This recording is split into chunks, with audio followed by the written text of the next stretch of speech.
welcome Charles and Leah. Thank you.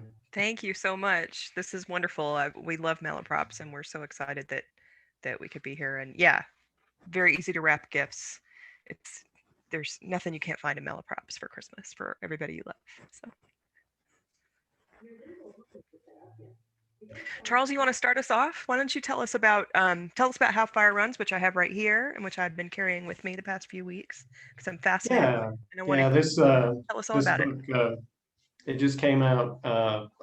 Actually, I think the 1 month anniversary was earlier or last week, but last Friday, Friday the 13th, which was a good auspicious day for my 1 month birthday for the book. But yeah, this book is a bit different than what I've written in the past, in the sense that it is set in the Southeast. It's set in Appalachia, as my other fiction is. But I wanted to write some political fiction this time. This was a book that came out of after the what we'll all hopefully look back at as the Trump interregnum period of the American experience. I was very concerned about the ways in which kind of the worst elements or the demons of the American psyche were kind of, I could anticipate that they would be stirred because of the kind of rhetoric that was being applied in the general to the general public. And so I saw an excellent documentary called Welcome to Leith, which is about an establishment of white nationalists, white supremacists, that was really showed how a small town can basically be exploited with these ideas that are easier to grow, particularly in areas, at least out west, there's such kind of hard right sentiment to begin with, but certainly in the Southeast as well. And so I set this book in part of East Tennessee called Elizabethton, Tennessee, which is near Johnson City. If you guys know East Tennessee State University, it's not too far from there. And it's a place called Carter County. It's a place that I've done a lot of hiking and fishing over the years, so I've known it pretty well. But I actually found out that after I'd already said it there, that apparently Carter County is one of the great hotbeds for Ku Klux Klan activity in the Southeast. Actually, I think in the nationwide.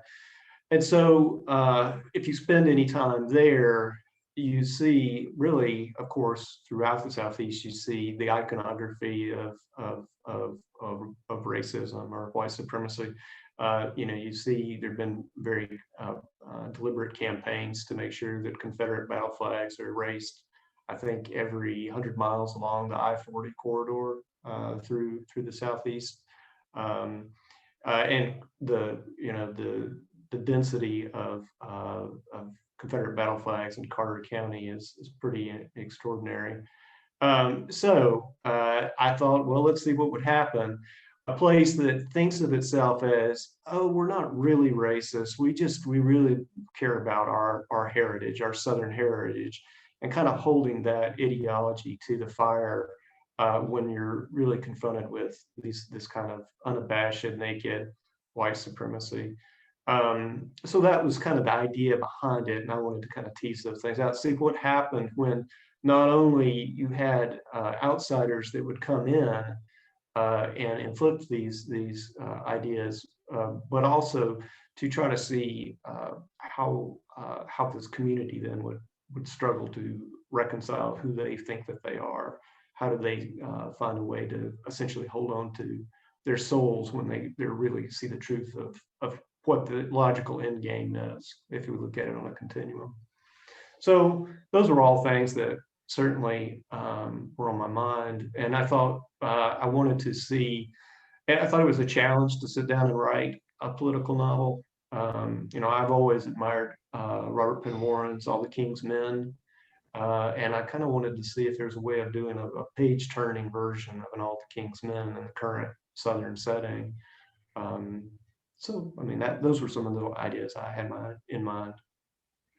Well, certainly page turning. I think what strikes me, there's so many things that strike me about it, and I'm so excited to talk to you tonight about it, because the main thing that struck me as I was reading it was how possible it is, and how real it felt, which gets into some craft elements, but also into some very real issues in the region.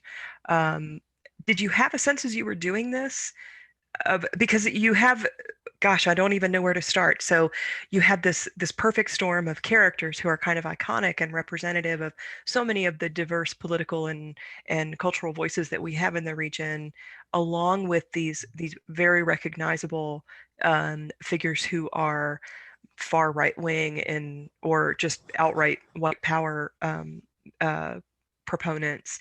Um, as you were writing this, first let me ask you, I would think that this research would be disturbing to do. So what was that process like as you were, kind of investigating this in order to build that storm and make it feel so possible?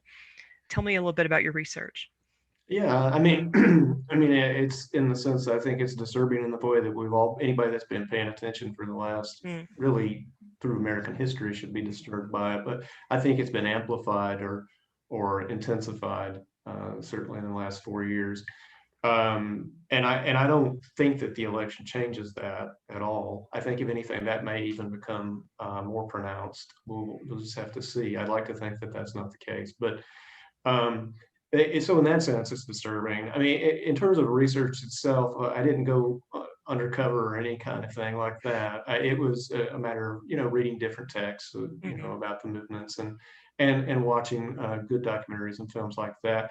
And also, I mean, just growing up in the Southeast, I mean, I was exposed to the kind of the tacit racism that I think that many people have been. mhm. I paid attention. I observed over the years, and so there's no.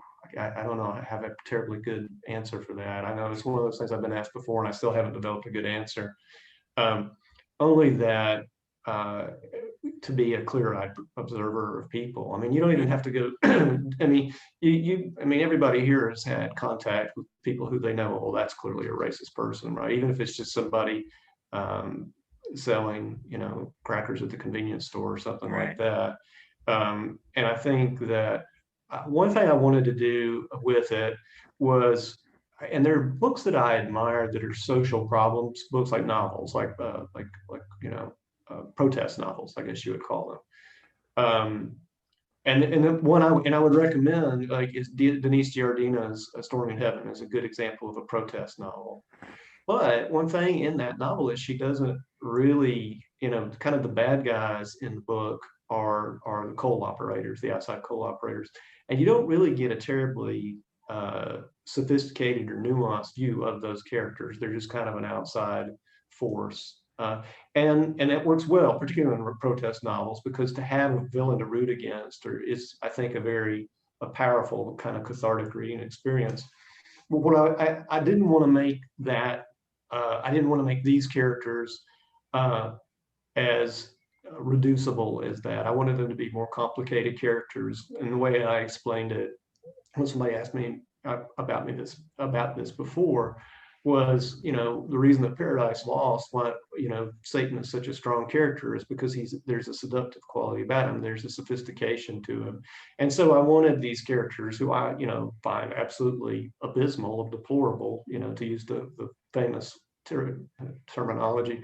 But I wanted them to, I didn't want the narrative voice to condemn them outright. I wanted them to be full characters that the reader is then, bringing their own kind of moral underpinning to that. So in terms of the research, it was more of how do I develop a sophisticated character, one that has psychological depth and complexity, that has ideas that maybe are not what we expect them to have. I mean, one of the kind of the weird little quirks is the kind of the main baddie, the bad black hat, is the guy Gavin Noon, and he develops an interest in becoming a writer of fan fiction, and so he writes this racist Batman fan fiction, which sets Batman in the Confederacy. So those, the idea behind that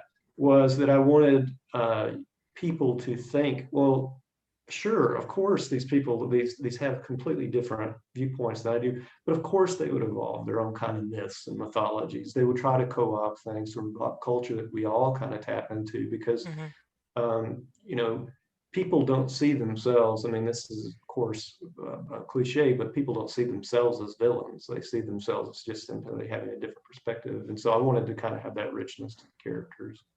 Right. So that was fun, I guess, to try to figure that out and still have a kind of compelling story. Right. And they feel so, I guess, and maybe this goes to a craft question, because the book shifts perspective so much, right? Like we have a chapter with Gavin Noon and his kind of sitting in front of the computer and obsessing over his Batman fanfic.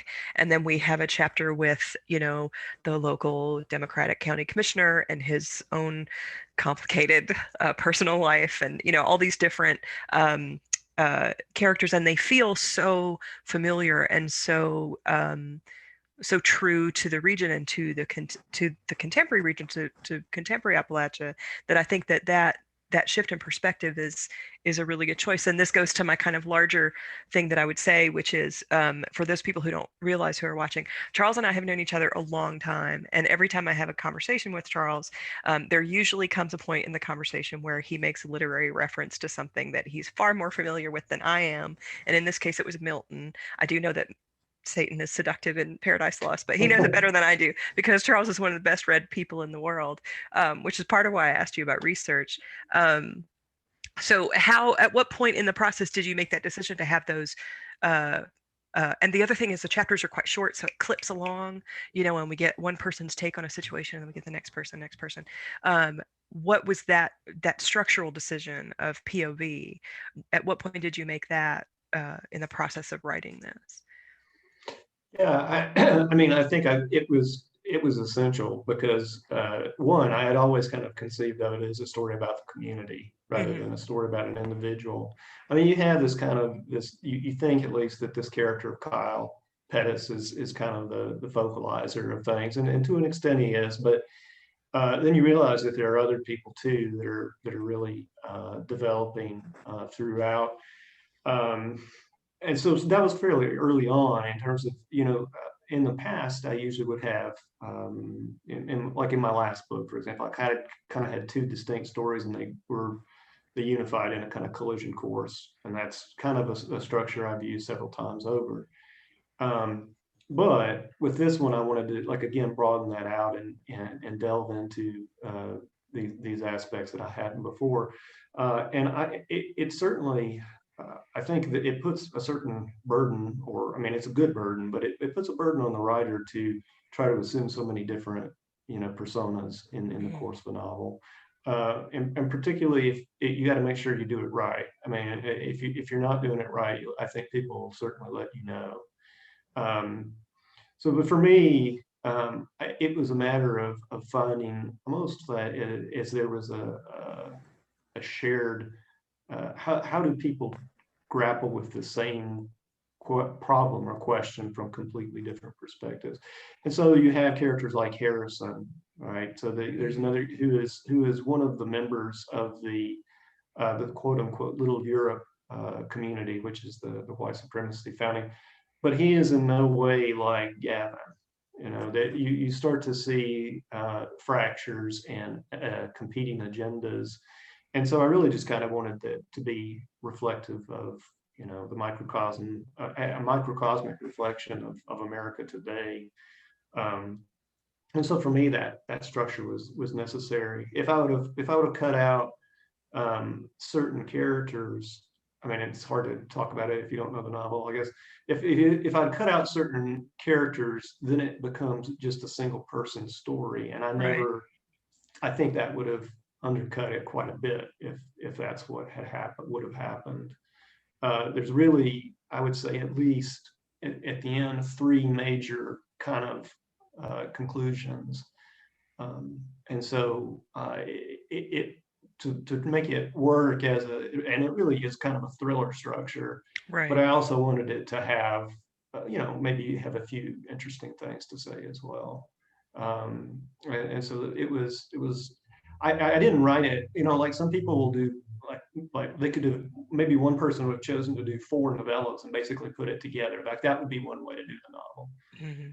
But like you say, I like that continual move, like the camera cut to the next perspective. Like this is just concluded now. What was the next thing that we need to understand before moving on? And I think it adds to a quality of wanting to turn the page. Yeah, it moves because there's a simultaneity too to those chapters, right? And you have these different characters who are, and everybody has the larger problem of the book, the larger situation of the book, and then they got their own troubles, right? Like each person has got something else going on, like Harrison, whom you mentioned, who I just love that character. He's so fascinating and so complicated, and how he winds up in this enclave and his reasons for being there and how he's navigating his own internal struggles. It's just fascinating. And all these chapters are happening at the same time. So we have this sense as the story goes along, as the major story goes along, we're cutting away to something and seeing someone in another crisis that connects to the big crisis, and we're moving and we're moving and we're moving. And it's just remarkably done. And I really admire how rooted in character your plot is, especially with so many people, and it's easy to follow. And I'm just saying nice things about you at this point. I don't really have a question. Well, no, yeah, I think the thing too, one of the things that was interesting for me is trying to develop a big plot, but keeping that character involvement essential to it. And I think too, as you read it, maybe you might wonder why is he shifting the focus into Knoxville for this section, or but I think that what you're seeing is that hopefully that once you attach to these characters, you want to see their stories concluded. You don't want to just leave it, just drop it, and just hopefully you trust the writer to bring you back to the main action. And I think I reasonably did. But certainly that I was also, and this is going to lead in because I'm going to ask you a couple of questions as well, especially about one of your stories, Boomer. I mean, it was funny to because I had read several of your stories from the collection before they were even published, a couple of them, but the background and the action of the forest fires and the kind of the very I want to ask you, but anyhow, about the political stuff, but it's clearly influential on writers right now, the forest fires and the climate devastation. So one of the things that I have in this book is I have a quote that talks about, if it's a Wendell Berry quote for the epigram, that kind of links kind of our social discord with environmental destruction, which is certainly something I wanted to call attention to. I think there's a few places in the book that talk, I think, very directly about it, and then maybe others that suggest it in more symbolic ways. But the idea of this natural catastrophe being reflective of this community tumult or turmoil was something. So I was thinking about it when I was writing this book, and it's I thought it was interesting to see that you had done the same in that story. Yeah. Attentive readers will notice that both of these books, two people who've known each other for a long time, knew each other before we ever published a word. Both of our books start with Wendell Berry quotes. Both of our books are dealing with the diversity of the region and some of the resistance to the diversity in the region, both ecological and cultural. Yeah. And that we're both talking about fires and perfect storms of characters who are complicated and not always able to reconcile with their own troubles. I think it's interesting to know that we were probably working on these things at the same time, but we didn't really talk about it. And yet we kind of produced things that with very different, mine's a short story collection and it covers all kinds of stuff, but that we seem to have been tapped into that hive mind of Appalachian artists right now who we're all kind of interested in these same things. And I think we were all, especially in this area, affected by those fires in 2016. So Sure. yeah, it's fascinating to me for me knowing you and being like, I see I should have called you last November. So Well, I guess, should I read a little bit of the book and yeah, give us a kind of little ask excerpt. you a couple of questions? Sure. 'Cause there are a few I'm actually curious about. So I'm not going to read much. This is actually just from the opening chapter. And there's a little short prologue. I've read that before, so I'm going to skip that this time. But this is a first paragraph. This character of Kyle, who he runs a nursery, a plant nursery there in East Tennessee, and he's also one of the county commissioners. That's featured in kind of the central drama that goes on in the town. And also one of the other characters we didn't really talk about much, but is a pretty significant character, is Orlin, who is an older woman who has worked on his property, and before that his family's property for a while. So I'll just read a page or so of this, and then we'll kind of transition a little bit and leave plenty of time for questions. But Kyle Pettis watched the slant of light for a sense of changed time. Winter had been a trial for much of what he grew, but he had made adjustments in accordance with the sun. Now the season was coming back round. He shifted the cabbages to the rear of the greenhouse, pushed the amaryllis and larkspur to the edge of the wooden crib, pinched the petals of his primroses as he would tender fingertips. They were doing well. They were healthy. He turned on the garden hose and filled the big watering can. The stream played in the metal bottom until the water line came up a few inches. The rest of the way it filled with the sound like a counting voice. He heard Orlin's Jeep grind up from the base of the cove long before she swung around the curve at the bottom of the mountain and chugged up the rest of the way. She drove on around to the side next to the tool shed and killed the engine. He saw that she wore her heavy coat, though it was only a cool 40 degrees that morning. Permanently cold-blooded, she'd once told him. As a timber rattler, he'd said once, and she'd laughed, and it had been their unspoken joke since then. Hey, kid, she called, held up a paper bag with damp swatches of grease. I took care of biscuits for us. I'll only charge you a 10% delivery fee. Take it on up to the house. I'll water this row and see you up there in a minute. Though Kyle gave her a good 5 minutes to make it up from the greenhouses, he overtook her short of the front porch. She'd had to rest at the top of wooden steps embedded in the hillside. Hip going bad. 85 at the end of the month, and still she insisted on coming out here to work with him, just as she had his mother and father since they'd bought the property 52 years before. All his life, Orlin had been out here, nursing the greenery that would supply other people's gardens. He had thought of telling her to sell the camper she kept on the Doe River, to come up and stay in the spare bedroom of the main house, but he knew she wouldn't have refused. She wanted no charity, only the promise of work and to help things grow. So I really like Kyle. He's got a lot of problems. Yeah, got a lot of problems. but it endears us to him.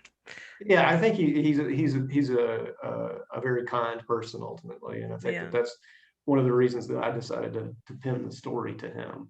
I think he's somebody you can really hold on to, and I do like Harrison too for kind of similar ways. I think that there's a kind of a fundamental goodness to each of those characters.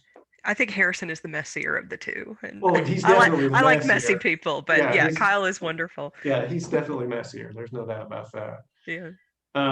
But let me ask you a couple, because I was reading Boomer, and this is a story from the collection Fuckface that is, I think, the second collection in the book, or the second story in the book. And it talks about a man, Larry. I think is Larry the character in that one, that he's working to put out the forest fires in the area, but he's also in a fracturing or fractured relationship. There's a lot of description of the external conflict of the fire But there's also just in just a couple little places, these little notes on, there's references to the Electoral College and to that guy's going to get elected. Just, I mean, maybe, I guess what I'm saying, can you talk to your involvement of politics in your fiction in that particular story, and Yeah. also more broadly, maybe? Yeah, I mean, I think people who know me know I'm a pretty political person and a pretty political writer. I had the good fortune of running for county commissioner in Haywood County this year. I lost. It was a fantastic experience, and I was deeply humbled by the votes I did receive, which was more than I expected, even though I didn't win. And I've just always been a really political person. And my first job out of high school was working for Greenpeace, not in any important capacity, but I was like, that's just what I did for the better part of my misspent youth, and was environmental activism of some kind. And so, yeah, I was very aware, as I think a lot of people were, in the fall of 2016 when we had those forest fires that just kind of raced through Eastern Kentucky and Eastern Tennessee and Western North Carolina, that was happening at the same time as the Trump election. And I suspected that he was going to win. And I saw it as, this gigantic allegorical kind of event that really spoke to a lot of the same things that your book speaks to, which is the ways in which this landscape that we often masculinize is kind of self-emasculating, right? And it can create these toxic storms that result in forest fires and ecological disaster and pollution and toxic capitalism, but it can also result in these really intensely personal experiences of if not being able to handle the ways in which a relationship changes, and as people become more aware of themselves, things like that. So I wanted to put those two things together, and I was very aware of the fact that I was, writing a book that was about the ecology of the place, but also was about ecofeminism and about where tender masculinity pushes up against some of the damage that the patriarchy has done in this region. And so I found Larry a really interesting character because he was someone who kind of represented and had some sense. He has some sense of all this is happening upon him and to him, and yet he also has a sense of his own complicity in it. Had he paid more attention, maybe he could have stopped these fires. And had he paid more attention to his marriage, maybe something else would have resulted. So yeah, there's a tension there between what is personal and what is ecological and what is political for me. And so that story is a really good example of how I try to put all those things together. Yeah, and I was thinking too, and really looking at all of them. I was just described. I'm struck by how voice driven all of them are. Really, the whole collection, and I think that's something we definitely associate, certainly with regional writing. I mean, it certainly, but I mean, I think maybe increasingly when you think about the different ways, the different approaches to fiction, maybe voice is maybe prized more than ever, particularly in short stories. And I was just wondering if you could, and they don't even necessarily have to be first person, but they're very voice driven. Even if they're third person, it's you get that sense very, very, very, very early on. I'm just going to. Can you talk about how, as a writer, you found that you discovered voice? Was there a particular, what was the trajectory of that for you, I guess, is a way of asking, and maybe if you had any specific, well, just follow that, and I've got to follow up for that. Okay. Well, I think it's two things. One is that I'm not as good at plot as you are. So I couldn't, when I look at the structure of this novel and I think about, these multiple characters and their multiple perspectives and how they're all leading us to this cohesive set of endings, as you say, like it's a kind of a book that has multiple resolutions, and but they're all very satisfying, or cathartic, or whatever you want to call it. I find that very difficult because I very much write from a place of character, and I think of plot as being simply emotional response to event, you know. So literally what I do, and this is why people think I might be a little bit crazy, is it's a very zen thing where I just try really hard to listen. Characters kind of arrive in my brain, and I just I'm a very in my day-to-day life, as Charles knows, I'm a little bit of a type A kind of girl. So in my creative life, it's about relaxing and not trying to push people in any direction. What I really try to do is follow characters and see where they want to go. And often that means that a secondary or a tertiary character in a later draft becomes the protagonist of a story because they're the person who keeps talking to me.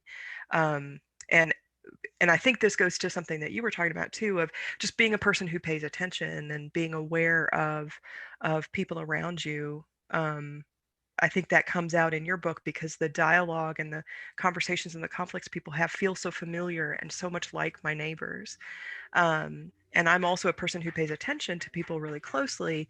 So I think when I'm working on character, I really am just letting that person exist and following them. And what that seems to do indirectly, sometimes it's a conscious choice. Like, so I sometimes have to really decide to write in first person, for example, because I tend to lean towards close third.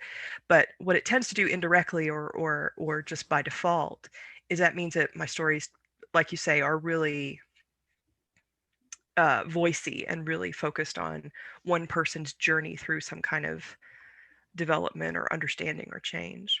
Yeah. Yeah.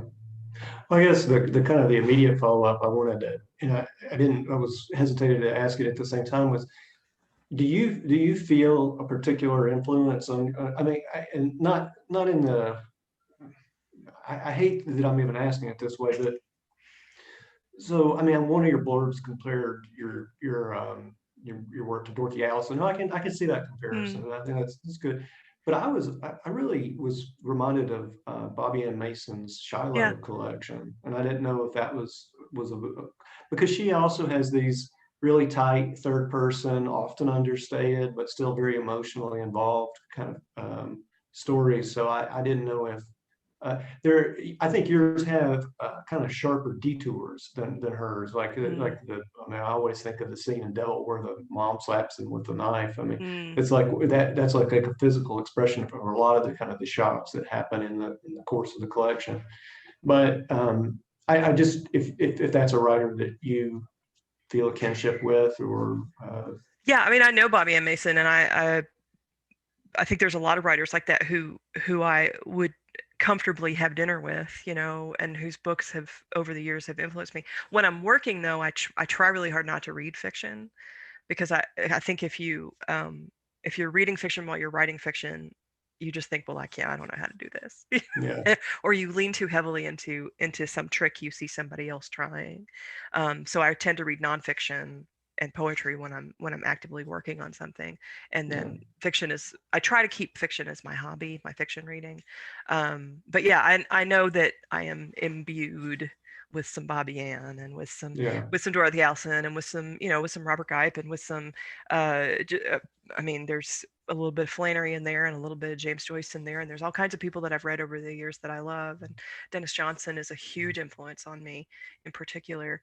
I just love Dennis Johnson. So but I won't I don't want to be conscious of those influence, I sure, guess. How is it yeah, I for don't, you? Like, do you feel like yeah. there's writers that you've been equated to, or that you revisit, that you see in your own work? Or Yeah, but I think the thing is, like you say, once you kind of get far enough down the road, yeah. it's passed through the lens of you to the point that it's your voice. I mean, I think that's the big when you're certainly working earlier in a career, you will imitate. You'll just straight up imitate other Yeah. writers. Yeah. And then at some point, you know, I think that you certainly there's a point of departure, and that's where you find out who you are. I also want to echo that I'm like I'm writing nonfiction right now, so I've been reading a lot of fiction, but it's exactly the same thing. It's tough, I think, especially with fiction, to read fiction while you're working on it, Mhm. or if you do read fiction, it should be something completely different. Right. Yeah, than something what way you're like reading. I will occasionally read things that are just way off from what I'm Yeah, doing. Otherwise, I can just see the gears, and then yeah, I'm like, do I have one of those gears? And then it just, yeah. Oh God, that's the yeah, worst feeling in the yeah, world. Yeah. If you, particularly if you recognize some pattern, right? Some large pattern that you yep, see in many novels that you've admired over the years, and you realize, oh my yep, God, that's not in my book at all. It's like there's yeah. something fundamentally wrong there. Or you just find a crutch somebody's using, and you're like, oh God, I did Yeah, that too. Yeah, yeah, you just can't, you psych yourself out if you do that. yeah. So I I just, agree. yeah, I read if I'm working on something, I'm reading a lot of poetry, and I'm reading a lot of nonfiction in the evenings because I write in the mornings. Yeah. Yeah, yeah, Well, I guess maybe should we turn it over yeah. Let's to see if people want to questions, ask Stephanie? questions. Thank you both so much. It's great listening to you, and not just because you know each other, but I think that adds a dimension for sure. It's been wonderful hearing about your a little bit about your process and what's gone into these books.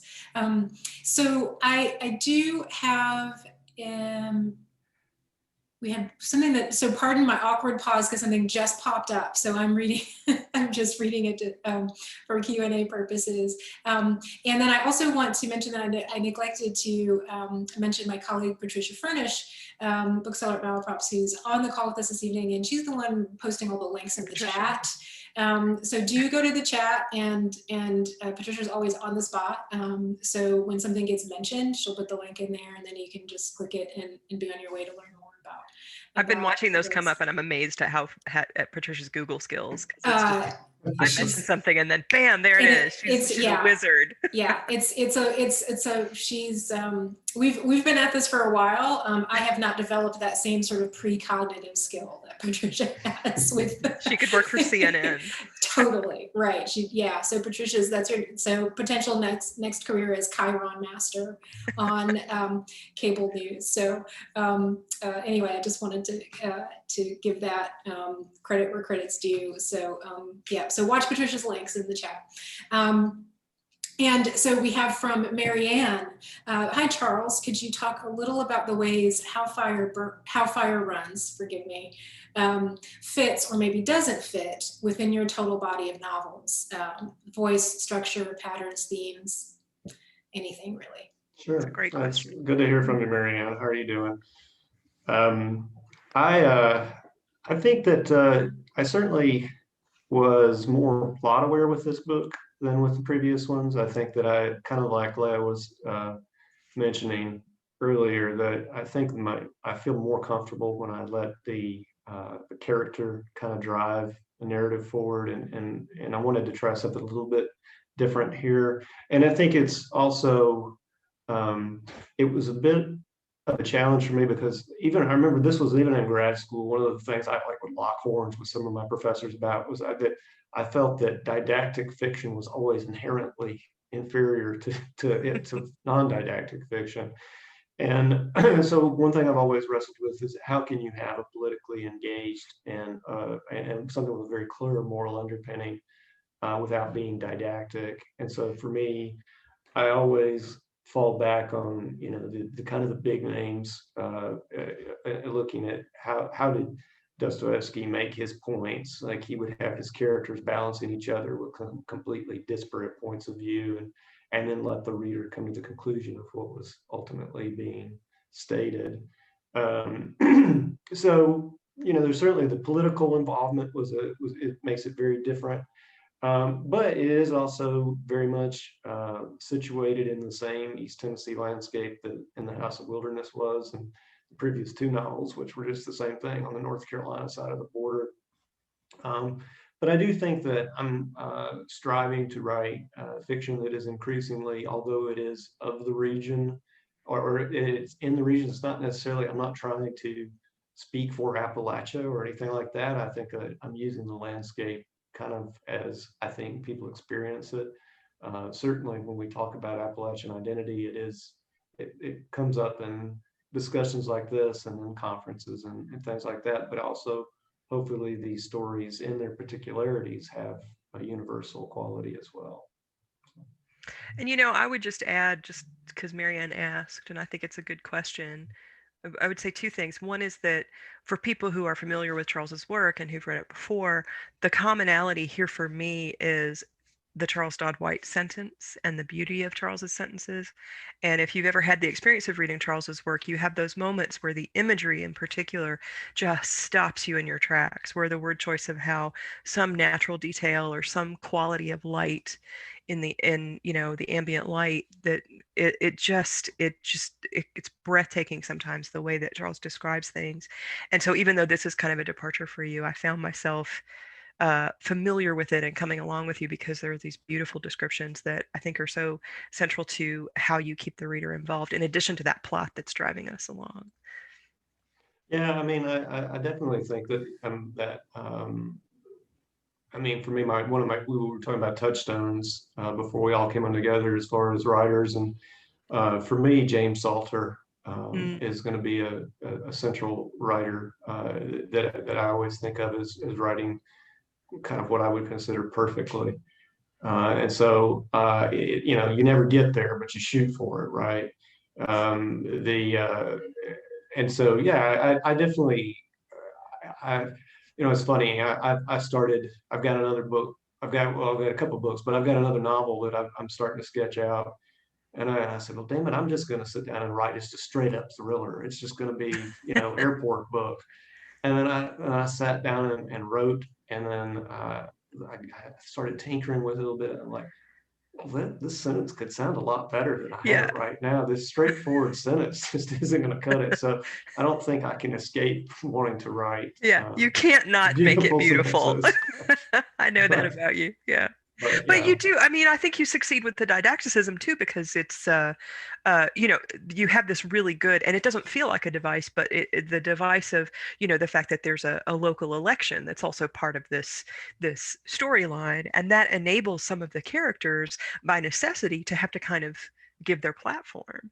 Sure. And in that context, we do get some of those lessons that we need to learn.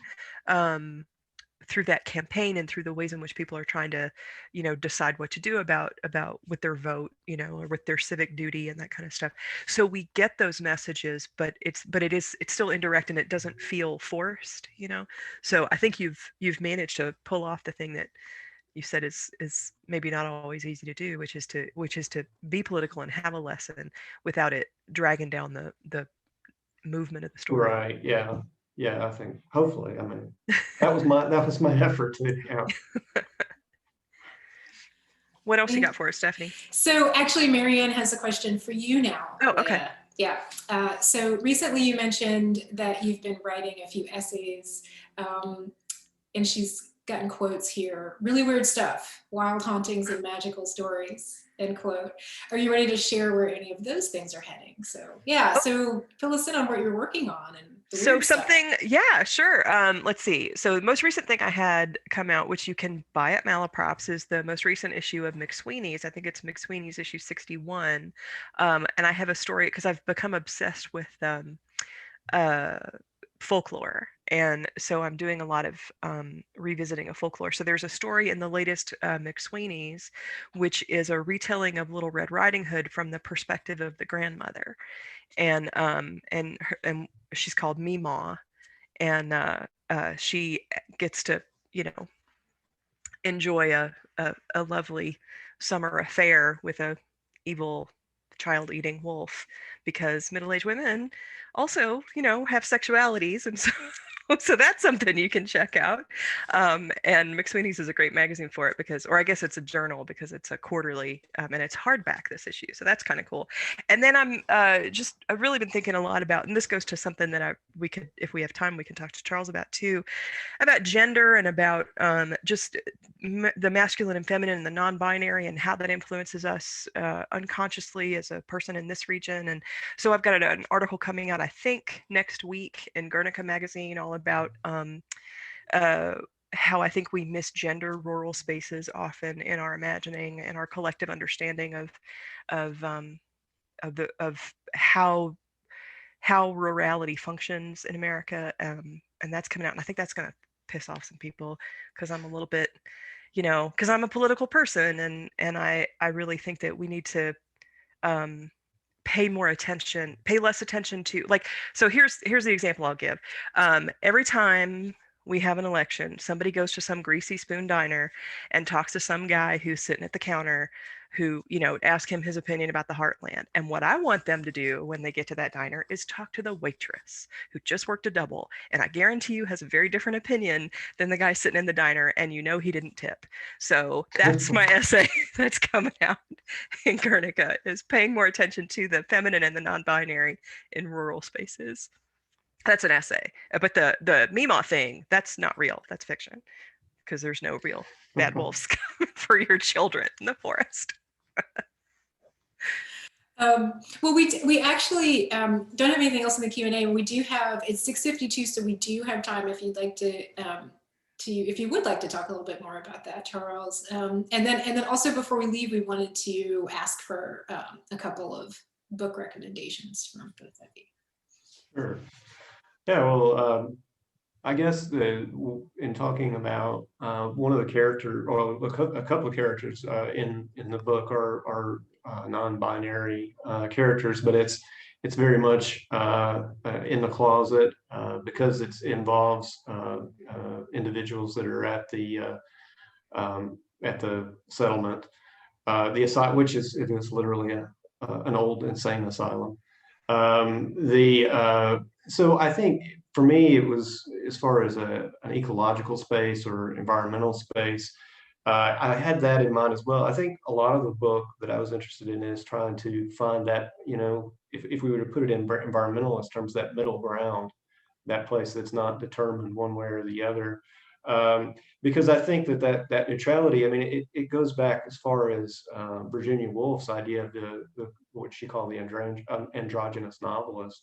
And I think that we can think of the androgynous mind as being one that is nimble and adaptive to all of these violent binaries, this violent polarity that we see politically, this violent, even violence on the left and violence on the right in terms of political contest, but also in ideas of preservation versus exploitation of the environment.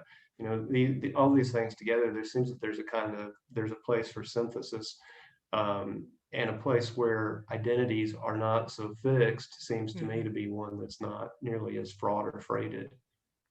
So that's like my 2-minute boil it down on something I think is an inherently complicated thing. Yeah. But if we were, I just think more, read the book. Yeah, but was that kind of addressing a little bit of what you were talking about with this? Yeah. I mean, yeah. Because I think it's probably a bit of a surprise when you read the book. This whole kind of plot, or this whole kind of character line that opens up, but it was there because of some of the things that you're talking about, right? And it's reflective of the region, and I mean, this is a region that has a statistically outsized trans community compared to other, per capita, and all kinds of, there are ways in which we're different that we don't, I think, explore enough. And so that was nice to see in this book, and it's something that I write about too. What are some books you're recommending for everybody right now, Charles? So I would say The Sympathizer by let me see, Viet Nguyen, which it won the Pulitzer, I think 2-3 years ago. The New Wilderness by Diane Cook, I think, is a short list. I've heard about that one. For the National Book Award. Yeah, a lot of my friends have said they've really enjoyed that. Yeah. Colson Whitehead's The Nickel Boys. I just taught that in a fiction class. And that's what's interesting about that book, is just for writers too. There's a twist that's, I think, kind of more has made of the twist. If you've read the book, I'm not going to give you the twist away, but if you're a writer and you pay attention to how he uses point of view in that, he does some very interesting things with point of view. You should figure out the twist way before it happens. So it's one of those, you can kind of, pat yourself on the back for a close reading from writer technique perspectives, but it's also just an excellent book as well. Mm-hmm. And of course the Ferrante novels. I've been reading them. Oh, okay. All of Ilana Ferrante's. Cool. I just read one of the short ones, Days of Abandonment. It's not part of the quartet. It's one of the independent novels, but Days of Abandonment is a good 160-page short novel as well. What about you? Well, I'm trying to write fiction right now, so I'm reading a lot of nonfiction. And I always, when I'm talking about writers from the region, I always mention Elizabeth Catt, whose first book, What You're Getting Wrong About Appalachia, I think is just like, it should be in everybody's purse with their copy of the Constitution. If you want to understand this region and its history, it's like this great little quick summation of how we got where we are. And she just has a new book that just came out called Pure America, which is, one of the things that we don't talk about in addition to all the union organizing and all of the progressive history in this region. One of the other things that's forgotten often is that we have kind of been guinea pigs, and there's a history of eugenics experimenting in the region. Particularly with people of color, but with all kinds of people. And Elizabeth has written this amazing book called Pure America, which looks at cases in Western Virginia. And it's fascinating. It just got a star from Kirkus, and she's just a great historian of the region. I'm also, let's see, what am I reading? I know a book that I would recommend that's totally off the topic, but a book that I love is it just got reviewed in the New York Times, but of course I had it before then because I'm cool. There's a poetry collection by Chessie Normile, and it just came out, and it's called Great Exodus, Great Wall, Great Party. And it is this whimsical, thoughtful, it's like I've never read a book of poetry that made me laugh out loud and cry. And it's just these wonderful poems that they're kind of deceptively casual. And she's just like, hey, me and my boyfriend Tom are going for a ride and we saw something crazy. And then by the end of it, you've like changed your opinion on dinosaurs and the origins of the universe. Just this wonderful kind of friend to carry with you. It's one of those books where you can kind of open it up and just have this conversation with a poet. It's a great book that I really recommend. Because when I'm writing, I'm reading a lot of poetry and nonfiction. So she's somebody I'm reading right now. Excellent. Thank you both so much. Those are and I know that you hadn't like planned because I just mentioned it right before we started. And so knowing that you hadn't planned on putting together your book list and still came up with such a wonderfully varied list of recommendations is really great and a wonderful way to end. I don't usually do this, but because you mentioned poetry, and I want to put in a plug for the new Nikki Giovanni collection, especially for people who think they don't enjoy reading poetry. There's also essays in the new book, and the title is totally escaping my brain because I had not planned to say anything, but Patricia will probably get to it before we end. But there's a new collection out by Nikki Giovanni. Absolutely. So I just want to thank you both again, and thank everyone who's here this evening for being here, spending some time with us. We know folks have other things to do, and we so appreciate it, and so appreciate your support. And to the both of you, thank you for putting your work into the world and for sharing your time and space with us. And then I will also ask if you have anything that you would like to leave us with this evening. I would just say that I'm, as always, deeply appreciative of indie booksellers, and remind everyone that Christmas is coming, and you probably won't get to see as many people as you would like. And instead of spending money on gas, why not spend it on an easy to wrap book and get it from your indie booksellers like Malaprops? And I'm deeply appreciative of you all. And I'll throw it to Charles because I'm great. It's great to see you, and I've missed you, Charles. Well, I missed you too, and just to say, kind of echo a lot of things that Leah is saying, and also to Malaprops for putting this on, and also for you guys for coming out. It's good to we haven't had a chance to see several of you, but to hear from you on the chat and to see you up on the screen, it's good to see you. And hopefully, the next time one of us has a book out, hopefully we can do this in person instead of through the laptop. This is great, but it's certainly an adjustment. Yeah. It's weird. We can just go ahead.